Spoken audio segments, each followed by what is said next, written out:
আহি গ'ল অভিভাৱক। জুবিন গাৰ্গৰ তথাকথিত অভিভাৱক আহি গ'ল। ইমান দিন যে জুবিন ক্ষেত্ৰখন এনেকে অৱহেলিত হৈ আছিল কোনেও গম পোৱা নাছিল।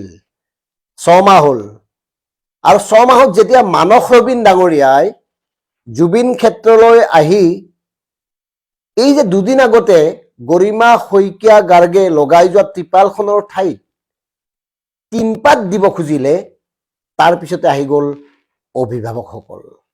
আৰু এই অভিভাৱকসকলক আমি দুটামান কথা ক'ব খুজিছো। জুবিন ক্ষেত্ৰত আপোনালোকৰ প্ৰয়োজন নাই। এজন অভিভাৱক হ'ল প্ৰাঞ্জল শইকীয়া, ৰজাঘৰীয়া শিল্পী। ৰজাঘৰীয়া শিল্পী প্ৰাঞ্জল শইকীয়াই আহি আজি কৈছে যে জুবিন গাৰ্গৰ জুবিন ক্ষেত্ৰত কোনো এগৰাকী ব্যক্তিয়ে নিজাববীয়াকৈ কোনো ধৰণৰ নিৰ্মাণ কাৰ্য কৰিব নোৱাৰে। আৰু এই কথাটো তেওঁ মানস ৰবীনক উদ্দেশ্য কৰি কৈছে। এতিয়া আমাৰ কথাটো হ'ল, ইমান দিন তোমালোকে ক'ত আছিলা ৰজাঘৰীয়া শিল্পী? এই যে ধুমুহা বৰষুণত উৱলি গ'ল জুবিন ক্ষেত্ৰ, ইমান দিন কিয় তোমালোকৰ মনত পৰা নাছিল? আজি যে হঠাৎ মানস ৰবীনে কোৱাৰ পিছত তোমালোকে ওলাই আহিলা। গতিকে এই ৰজাঘৰীয়া শিল্পীসকলক আমি কৈছো, আপোনালোকে কলাক্ষেত্ৰত থাকক। কলাক্ষেত্ৰত দায়িত্বত আছে এই ৰজাঘৰীয়া শিল্পী প্ৰাঞ্জল শইকীয়া। গতিকে আপুনি কলাক্ষেত্ৰতে থাকক, আৰু যিসকল কমিটিত ৰখা হৈছে তেওঁলোকক নতুনকৈ আমি কৈছো তেওঁলোকক বাদ দিয়ক। কাৰণ সুদৰ্শন বৰঠাকুৰ বুলি এজনো তেওঁ আজি আহি কৈছে, গতিকে আপোনালোকে কলাক্ষেত্ৰৰ দায়িত্বতে থাকক। জুবিন ক্ষেত্ৰৰ দায়িত্বটো জুবিন অনুৰাগীসকলৰ হাতত এৰি দিয়ক। আপোনালোকে চৰকাৰৰ মতে চলে, চৰকাৰৰ নিৰ্দেশ মতে আপোনালোকে চলে। জুবিন চৰকাৰৰ নিৰ্দেশ মতে চলা নাছিল, আৰু সেইবাবেই 6 মাহ পিছত আপোনালোকে জুবিন ক্ষেত্ৰক লৈ সৰব হৈছে। যেতিয়া মানস ৰবীন আহিল, যেতিয়া এই ধুমুহাত জুবিন ক্ষেত্ৰ উৱলি গ'ল, যেতিয়া গৰিমা গাৰ্গে নিজে গৈ তাত ত্ৰিপাল লগাবলগীয়া হ'ল। এতিয়া এই চাওক, এই ৰজাঘৰীয়া শিল্পীজনৰ মই মাত্ৰ এটা কথা আপোনালোক শুনিছে, নিজৰ প্ৰচেষ্টাত ঘৰ বনোৱাৰ কাকো ইণ্ডিভিজুৱেলি সেই হাইটটো ল'বলৈ আমি কিয় দিম? ইণ্ডিভিজুৱেলি বহুতে কৰিব লাগে, কাৰণ গৰিমাহঁত আমাৰ লগত অনবৰত আছে, তেওঁ প্ৰাঞ্জল শইকীয়া ৰজাঘৰীয়া শিল্পী কলাক্ষেত্ৰৰ দায়িত্বত আছে। হঠাৎ ক'লে যে মানস ৰবীনক কিয় দিব ইণ্ডিভিজুৱেলি নিৰ্মাণ কৰিবৰ কাৰণে? যদি মানস ৰবীনক নিদিয়ে, ইমান দিন তোমালোকে কিহৰ খৰাৰ গা কাটি আছিলা হে? কিডাল কৰি আছিলা তোমালোকে? কিয় গম পোৱা নাছিলা এই বাৰিষাৰ সময়ত জুবিন ক্ষেত্ৰৰ এই অৱস্থা যে হ'ব? তোমালোকে গম পোৱা নাছিলা তাত জুবিন ক্ষেত্ৰ পৰিদৰ্শন কৰিবৰ কাৰণে যোৱা মহিলাসকলৰ কাৰণে কোনো প্ৰস্ৰাৱগাৰৰ ব্যৱস্থা নাই। জুবিন ক্ষেত্ৰত সংৰক্ষণ কৰি ৰখা জুবিন ক্ষেত্ৰত জুবিন অনুৰাগীয়ে জুবিন গাৰ্গলৈ মৰমতে দিয়া উপহাৰবোৰ উৱলি যে যাব বৰষুণত, এই কথাবোৰ তোমালোকৰ মনলৈ অহা নাছিল। আজি হঠাৎ কিয়? এওঁলোক বদমাছ হয়, এওঁলোক শয়তান হয়, এওঁলোক ৰজাৰ মতে চলে, আৰু সেইকাৰণে জুবিন ক্ষেত্ৰৰ পৰা এওঁলোকক আঁতৰাই দিব লাগে। এই যে প্ৰাঞ্জল শইকীয়াকে ধৰি সুদৰ্শন ঠাকুৰ নেকি এজন, তেওঁ বোলে কলাক্ষেত্ৰৰ দায়িত্বত আছে। কেইদিনমান আগতে কলাক্ষেত্ৰৰ উন্নয়নৰ নামত কেইকোটিমান টকা আহিছে, আৰু সেই কেইকোটি টকাক লৈ আছুৰ লগত এওঁলোকৰ বৈঠক হৈছে। গতিকে সেই বৈঠকত কি হ'ল, কি সিদ্ধান্ত হ'ল আমি জনা নাই। কিন্তু আমাৰ কথাটো হ'ল, তোমালোকে সেই কামবোৰ কৰা। তোমালোকে কলাক্ষেত্ৰৰ নামত কৰা, নিজৰ নামত কৰা, কৰি থাকা, কিন্তু জুবিন ক্ষেত্ৰত এই ধৰণৰ অহেতুক ডিষ্টাৰ্ব কৰিব নাহিবা। মানস ৰবীনে সদিচ্ছাৰে আহিছে। মানস ৰবীনে এইকাৰণে আহিলে যে জুবিন ক্ষেত্ৰত যোৱা বিগত ধুমুহা বৰষুণত অৱস্থা বেয়া, মানুহে দুখ পাইছে। আৰু মন কৰক, এইখন চৰকাৰৰ কোনো এজন জ্যেষ্ঠ নেতা আজিলৈকে জুবিন ক্ষেত্ৰলৈ যোৱা নাই। মন কৰক, এই কথাটো বাৰে বাৰে কৈছো, গুৰুত্বপূৰ্ণ। বিজেপিৰ সভাপতি গৈছে নেকি? কোনোবা গৈছে নেকি? এইখন চৰকাৰৰ কোনোবা জ্যেষ্ঠ নেতা আজিলৈকে জুবিন ক্ষেত্ৰলৈ গৈছে নেকি? কিয় যোৱা নাই? এই নোযোৱাৰ কাৰণ কি? নোযোৱাৰ আৰু কি কি থাকিব পাৰে? এই কথাবোৰ বিশ্লেষণ কৰাৰ সময় আহি পৰিছে। কিয় যাবলৈ ভয় কৰিছে?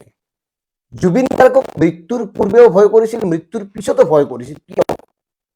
আজি জুবিন গাৰ্গৰেই যদি এই অৱস্থা, আপুনি মই কোনহে? জুবিন ক্ষেত্ৰৰ সমাধি নিৰ্মাণৰ কাৰণে 6 মাহ সময় লাগে নেকি? 7 দিনত যদি হেলিপ্যাড নিৰ্মাণ কৰে অমিত শ্বাহ আহিলে, নৰেন্দ্ৰ মোদী আহিলে, আপোনাৰ যদি 6 মাহত এখন ব্ৰিজ বনাব পাৰে, দলং বনাব পাৰে, এই 6 মাহত কিয় জুবিন ক্ষেত্ৰক এনেকে ৰখা হ'ল? টকা নাছিল নেকি? প্ৰতি মাহত তেওঁলোকে টকা লৈয়েই আছে, ধাৰ লৈয়েই আছে। জানুৱাৰীৰ পৰা বৰ্তমান মাৰ্চ মাহলৈকে 9,800 কোটি টকা ধাৰ লৈছে, বাকী 2 লাখ কোটি টকা ধাৰ। 2026 চনৰ জানুৱাৰী মাহৰ পৰা চলিত মাৰ্চ মাহলৈকে এইখন চৰকাৰে 9,600 কোটি টকা ঋণ লৈছে। জুবিন গাৰ্গৰ কামটো কিয় কৰিব নোৱাৰিলে? আমাৰ প্ৰশ্ন এটাই, আমি কোনো দল বল নিৰ্বিশেষক সমৰ্থন কৰাৰ কথাই নাহে, আমি কেৱল আদৰ্শৰ ক্ষেত্ৰতহে স্থিতপ্ৰজ্ঞ। আমাৰ আদৰ্শ এইটোৱে যে জুবিন গাৰ্গে যিখন অসমৰ কথা কৈছিল, জুবিন গাৰ্গে যাক লৈ সপোন দেখিছিল, জুবিন গাৰ্গে সাধাৰণ জনতাৰ পক্ষত থিয় হৈছিল, সেই সাধাৰণ মানুহখিনি যি বিচাৰে সেই কামটো এতিয়ালৈকে কিয় কৰা হোৱা নাই? জুবিন গাৰ্গৰ ক্ষেত্ৰতে যদি হয়, বাকীবিলাক আৰু কি? আৰু শুনক, লাজ পাবলগীয়া কথা এইটোৱে, য'ত আপোনাৰ চৰকাৰ ব্যৰ্থ, চৰকাৰৰ সদিচ্ছা নাই, তেনে সময়ত ওলাই আহিছিল মানস ৰবীন। আৰু যেতিয়া মানস ৰবীন ওলাই আহিছে, মানস ৰবীনে ক'লে যে তেওঁ নিৰ্মাণ কৰিব, তেওঁ তাতে আপোনাৰ জখমাখ ল'লে, জখমাখ লৈ তেওঁ গোটেই কাৰবাৰবোৰ ঠিক ঠাক কৰিলে, কথা দিলে যে কিবা এটা কৰিব, আৰু তাৰপিছত হঠাৎ প্ৰাঞ্জল শইকীয়াৰ আৱিৰ্ভাৱ, কমিটিখনৰ আৱিৰ্ভাৱ, ডাঙৰ ডাঙৰ নেতাবিলাকৰ আৱিৰ্ভাৱ, তেওঁলোকে তালৈ গৈ ক'লে যে আমি কোনো ইণ্ডিভিজুৱেল মানুহক এনেকে কৰিবলৈ নিদিওঁ। এইটো কি, হোৱাট ইজ দিছ? কি এইবিলাক কি থাৰ্ড ক্লাছ কথা? তোমালোকে নিজেও নকৰা, বেলেগকো কৰিব নিদিয়া, মানে কি? মানে কি? গতিকে কথাবোৰ ভাবক। এতিয়া জুবিন গাৰ্গ লাহে লাহে নোহোৱা হৈ যাব। জুবিন গাৰ্গক কোনেও পাত্তা নিদিয়ে, এইখন চৰকাৰে নিদিয়ে, চৰকাৰৰ নেতাসকলে নিদিয়ে, মন্ত্ৰীয়ে নিদিয়ে। জুবিনৰ লগত থকা, জুবিনৰ লগত থাকি ডাঙৰ ডাঙৰ হোৱা লোকসকলেও এতিয়া লাহে লাহে জুবিন গাৰ্গক পাহৰি গৈছে। মন কৰক নিজে, জুবিন গাৰ্গৰ যে আশে পাশে আছিল, কোনোবাই স্ক্ৰিপ্ট লিখিছিল, কোনোবাই গান লিখিছিল, কোনোবাই তেওঁৰ লগত চিনেমাত অভিনয় কৰিছিল, তেওঁলোক ক'ত গ'ল? কিয় আজিলৈকে ক'ব পৰা নাই? মই এজন মানুহক ভাল পাইছো, পাৰ্থ বুলি যে বজাইছিল, পাৰ্থ নামৰ মানুহজন, পাৰ্থ গোস্বামী, তেওঁক ভাল পাইছো। তেখেতে মুকলিকে কৈ আহিছে যে একুৱাৰ পানী খোৱা মানে জুবিনৰ তেজ খোৱা। যেতিয়া একুৱাটো খুলিবলৈ আদালতে নিৰ্দেশ দিছিল, তাৰপিছত সেই পাৰ্থই এই কথাটো কৈছিল। পাৰ্থত বাহিৰে কোনো এজন মানুহে জুবিন গাৰ্গৰ লগত থাকি নিজকে গঢ়ি তোলা মানুহে জুবিন গাৰ্গৰ হৈ মাত মাতিবলৈ অহা নাই। এয়াই হ'ল আমাৰ আটাইতকৈ ডাঙৰ বিড়ম্বনা। কিয় অহা নাই? তেওঁলোকক ক'ৰবাত ব্যস্ত ৰাখিছে। জুবিন গাৰ্গৰ লগৰ কেইজনৰ স্ক্ৰিপ্ট ৰাইটাৰক এতিয়া ৰাষ্ট্ৰীয় পৰ্যায়ৰ স্ক্ৰিপ্ট ৰাইটিঙত ব্যস্ত আছে তেওঁলোকে। জুবিনৰ জীৱনী তেওঁলোকক দায়িত্ব দিছে। ৰাষ্ট্ৰীয় পৰ্যায়ত জুবিনৰ দাম আছে, বিভিন্ন প্ৰতিষ্ঠানে তেওঁলোকক দায়িত্ব দিছে জুবিনৰ বিষয়ে লিখা। তুমি যিহেতুকে জুবিনৰ লগত আছিলা, জুবিন গাৰ্গৰ জীৱনৰ ওপৰত এখন স্ক্ৰিপ্ট লিখা, অমুক কৰা, তমুক কৰা, ভচুক কৰা, নাটক কৰা, এনেকে তেওঁলোকে এতিয়া বেপাৰত নামিছে। সাহস নাই তেওঁলোকৰ ক'বলৈ, কলিজা নাই তেওঁলোকৰ ক'বলৈ জুবিন গাৰ্গৰ দৰে যে এইখন চৰকাৰে জুবিন গাৰ্গক অন্যায় কৰিছে, এই কথাটো ক'বলৈ তেওঁলোকৰ সাহস নাই, কলিজা নাই। তেওঁলোকে কেৱল ব্যৱসায় কৰি আছে জুবিন গাৰ্গৰ নামত।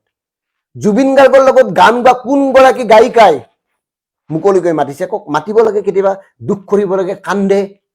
জুবিন গাৰ্গৰ কথা কৈ দুটোপাল চকুলো উলিয়াই টিভিৰ সন্মুখত, বা দাদাক পাহৰিব নোৱাৰো, দাদা সমুক, দাদা ভচুক, দাদা তমুক। তাত বাহিৰে কি কৰিছে এওঁলোকে?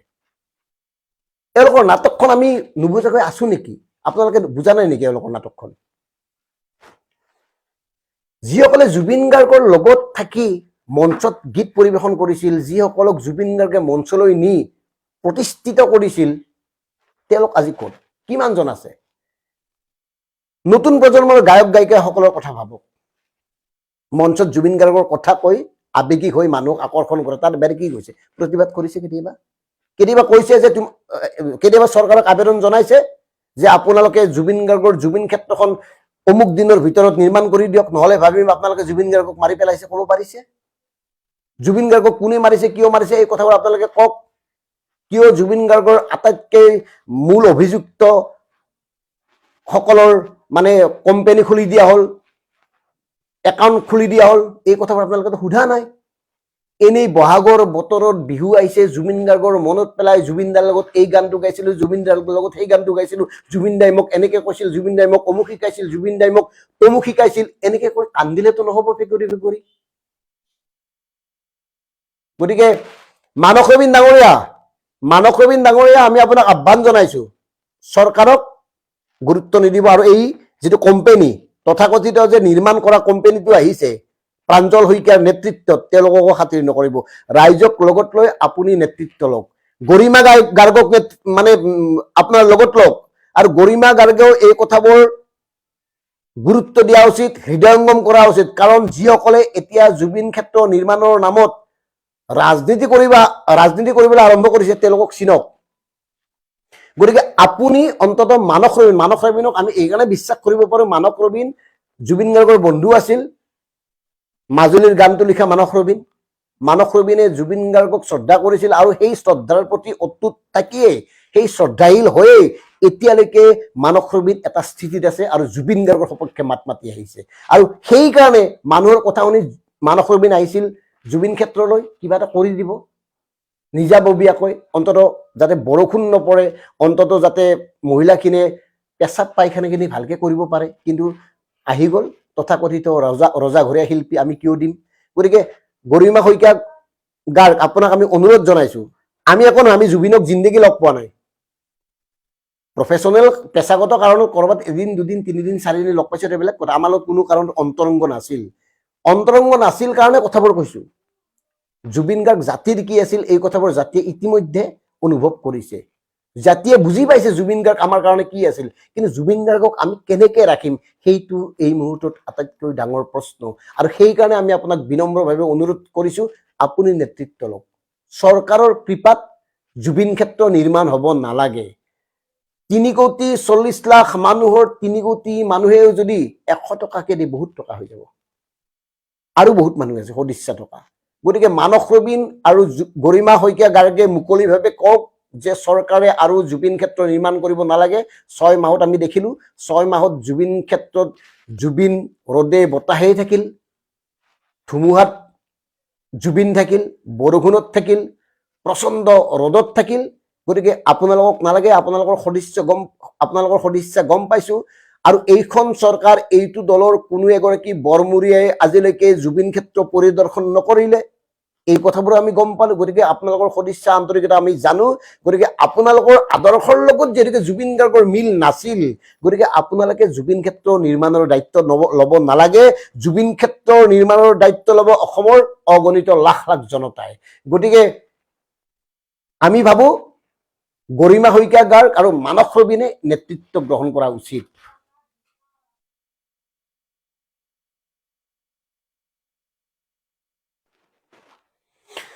গতিকে দুখত কলো কথাখিনি। এতিয়া ইলেকশ্যনৰ বতৰত বান্দৰ কিছুমানে বজাৰত এনেকুৱা কিছুমান থাৰ্ড ক্লাছ বস্তু মেলি দিব, সেই লৈ সাধাৰণ জনতা ব্যস্ত থাকিব, সংবাদ মাধ্যম ব্যস্ত থাকিব। জুবিন গাৰ্গ তেনেকেই নীৰৱে নিতালে সেই বতাহ বৰষুণৰ মাজতে থাকিব লাগিব সোণাপুৰ জুবিন ক্ষেত্ৰত। গতিকে যিহেতুকে কোড অফ কণ্ডাক্ট লাগিল, চৰকাৰে একো কৰিব নোৱাৰে, ৰাজনৈতিক দলবোৰে একো কৰিব নোৱাৰে। আৰু ৰাজনৈতিক দলে যাতে কোনেও জুবিন ক্ষেত্ৰলৈ গৈ জুবিন গাৰ্গক ব্যৱহাৰ নকৰে তাৰ প্ৰতি লক্ষ্য ৰখা উচিত। কাৰণ এই ৰাজনৈতিক দলসমূহ আজি যদি বিজেপি জিন্দাবাদ, কালি কংগ্ৰেছ জিন্দাবাদ, পৰহি AIUDF জিন্দাবাদ, তাৰপিছত অসম গণ পৰিষদ জিন্দাবাদ, এওঁলোকে কেতিয়া ক'ত কেনেকে জিন্দাবাদ দিয়ে এওঁলোকৰ কোনো মানে আদৰ্শ নাই, নৈতিকতা নাই। গতিকে এওঁলোকক বিশ্বাস নকৰিব। আমাৰ কথাটো হ'ল জুবিন গাৰ্গ যিহেতুকে সাধাৰণ জনতাৰ লগত আছিল, জুবিন গাৰ্গ যিহেতুকে সাধাৰণ জনতাৰ কণ্ঠ আছিল, জুবিন গাৰ্গে যিহেতুকে সাধাৰণ জনতাৰ লগত প্ৰতিক্ষণতে থিয় দিছিল, ৰজাঘৰীয়াৰ এটা ভাবুকি হিচাপে প্ৰতিষ্ঠিত হৈছিল। কাৰণ জুবিন গাৰ্গ সি কংগ্ৰেছেই হওক, বিজেপিয়ে হওক, যি দলেই নহওক, প্ৰতিটো দলৰ কাৰণে জুবিন গাৰ্গ আছিল এটা ভাবুকি, প্ৰত্যাহ্বান। আৰু সেইকাৰণে জুবিন গাৰ্গক বহুতে নিষেধ কৰিব বিচাৰিছিল। গতিকে জুবিন গাৰ্গৰ মৃত্যু সম্পৰ্কে আমি বৰ বিশেষ নকওঁ, কিন্তু আমি এটা কথাই কৈছো, নিৰ্বাচনৰ ধামধুমীয়াত জুবিন গাৰ্গক এনেকে আমি থাকিব দিব নোৱাৰো। গতিকে তথাকথিত শিল্পী প্ৰাঞ্জল শইকীয়া তুমি নালাগে, নিৰ্মাণ সমিতি নালাগে, নেতৃত্ব লওক গৰিমা শইকীয়া গাৰ্গ আৰু মানস ৰবীনে, অসমবাসী আপোনালোকৰ লগত থাকিব, চিম্পুল কথা। আৰু প্ৰিয় দৰ্শক, আপোনালোকে যিসকলে শুনি আছে এই কথাটো তেওঁলোকক জনাই দিওঁ, যে জুবিন গাৰ্গক লৈ ৰাজনীতি কৰাৰ প্ৰয়োজন নাই, কোনো ৰাজনৈতিক দলৰ আশীষ নালাগে, চৰকাৰৰ আশীষ নালাগে, কৃপা নালাগে, চৰকাৰে মাটিখিনি দিছে নিবও পাৰে, মাটি নিদিলেও এনেকুৱা বহুত মাটি আছে য'ত জুবিন অনুৰাগীয়ে দখল দিব, হামলা দিব। জুবিন গাৰ্গ ইমান দুৰ্বল মানুহ নাছিল নহয়, ইমান ভয়াতুৰ মানুহ নাছিল নহয়, ইমান কমজোৰ মানুহ নাছিল নহয়, জুবিন অনুৰাগীও নহয়। গতিকে জুবিন অনুৰাগীসকলক যদি বিপথে পৰিচালিত কৰিবৰ কাৰণে এওঁলোকে ৰাজনৈতিকভাৱে কিছুমান প্ৰপাগাণ্ডাৰ সৃষ্টি কৰে, কাৰোবাক যদি প্ৰতিনিধি হিচাপে উলিয়াই দিয়ে, তেতিয়াহ'লে এই কথাটো আমি কিন্তু সূক্ষ্মভাৱে পৰ্যবেক্ষণ কৰিম। আৰু এইকাৰণে সূক্ষ্মভাৱে পৰ্যবেক্ষণ কৰিম কাৰণ জুবিন গাৰ্গে এওঁলোকক বিচৰা নাছিল, ভাল পোৱা নাছিল। প্ৰাঞ্জল শইকীয়ালৈ মোৰ আজি খং উঠিছে, প্ৰাঞ্জল শইকীয়াৰ কথা কোৱা যিটো ষ্টাইল, সুদৰ্শন ঠাকুৰ মানে নিজৰ প্ৰচেষ্টাত এটা ঘৰ বনোৱাৰ কথা কৈছিল। নিজৰ প্ৰচেষ্টাত ঘৰ বনোৱাৰ কাকো ইণ্ডিভিজুৱেলি সেই হাইটটো ল'বলৈ আমি কিয় দিওঁ? কিয় দিব সেই হাইটটো ল'বলৈ? ইণ্ডিভিজুৱেলি বহুতে কৰিব লাগে, কাৰণ গৰিমাহঁত আমাৰ লগত অনবৰত আছে, আমি কথাবিলাক আচলতে ভিতৰৰ পৰা একদম লৈ যাব। প্ৰাঞ্জল শইকীয়া, প্ৰাঞ্জল ই ৰজা ঘূৰাই শিল্পী, কলাক্ষেত্ৰৰ দায়িত্ব যে কোনোবা এই মানুহজনে কোনোবা দিনা মূল্য বৃদ্ধিৰ সপক্ষে মাতিছে? এই মানুহজনে কোনোবা দিনা গছ কটাৰ বিৰুদ্ধে মাতিছে? এই মানুহজনে কোনোবা দিনা কা আন্দোলনৰ বিপক্ষে মাতিছে? ক'ত মাতিছে এই মানুহজনে? আৰু এওঁ বোলে অভিনেতা শিল্পী, সংগীত নাটক একাডেমীৰ দায়িত্বটো আছিলে, এৱাৰ্ডো লৈছে। কি এওঁ তাৰ মানে কি? গতিকে বিনম্ৰভাৱে অনুৰোধ কৰিছো গৰিমা শইকীয়া গাৰ্গ, আপুনি নেতৃত্ব লওক, মানস ৰবীন থাকিব আৰু অসমৰ লাখ লাখ জুবিন অনুৰাগী থাকিব। কেনেকে চাওঁ কেনেকে নহয় আমি চাওঁ। জুবিন ক্ষেত্ৰ অনন্য সুন্দৰ একক আৰু অত্যাধুনিক ৰূপত গঢ়ি উঠিব যদিহে আপোনালোকে এওঁলোকক প্ৰত্যাখ্যান কৰিব পাৰে। আৰু আশা কৰিম অসমৰ লাখ লাখ জুবিন অনুৰাগীৰ হৃদয় আপোনালোকে নাভাঙিব। এই ৰজা ঘৰীয়াৰ সহায় লৈ, এই ধৰণৰ সুবিধাবাদী লোকৰ সহায় লৈ আপোনালোকে লাখ লাখ জুবিন অনুৰাগীৰ হৃদয় নাভাঙিব। অলপ আগতে ভিডিঅ' চাই আছিলো, কি এওঁলোকে সাধাৰণ মানুহক ঘেণ্টা বুলি ভাবে নেকি? যেতিয়া মন যায় তেতিয়াই বজাই যাব। আজি ক'ব কংগ্ৰেছ জিন্দাবাদ, কালি ক'ব বিজেপি জিন্দাবাদ, তাৰপিছত কিবা ক'ব, এওঁলোকৰ মতে মতে আমি জিন্দাবাদ দি যাম। কি আমাৰ নিজস্ব নাই? আমি পাগল নেকি? নিজক চিনিছো, নিজক বুজিছো, আমি জুবিন যুগৰ মানুহ। গতিকে এইবাৰ আমি কাৰো কথা নুশুনো। গতিকে প্ৰিয় দৰ্শক, আপোনালোকক বিনম্ৰভাৱে অনুৰোধ জনাইছো, আমি বিনম্ৰভাৱে অনুৰোধ জনাইছো, যদিহে আমাৰ কথাটোক আপুনি সমৰ্থন কৰে, এই কথাবোৰ বেলেগলৈ পঠিয়াই দিয়ক। কাৰণ আমিয়ে গঢ়িব লাগিব, কাকো ভৰসা কৰিব নোৱাৰে। সুবিধাবাদী 2 নম্বৰ এই দুনিয়াত জুবিন গাৰ্গক আমি জীয়াই ৰাখিম। ধন্যবাদ। জয় অসম, জয় জুবিন গাৰ্গ।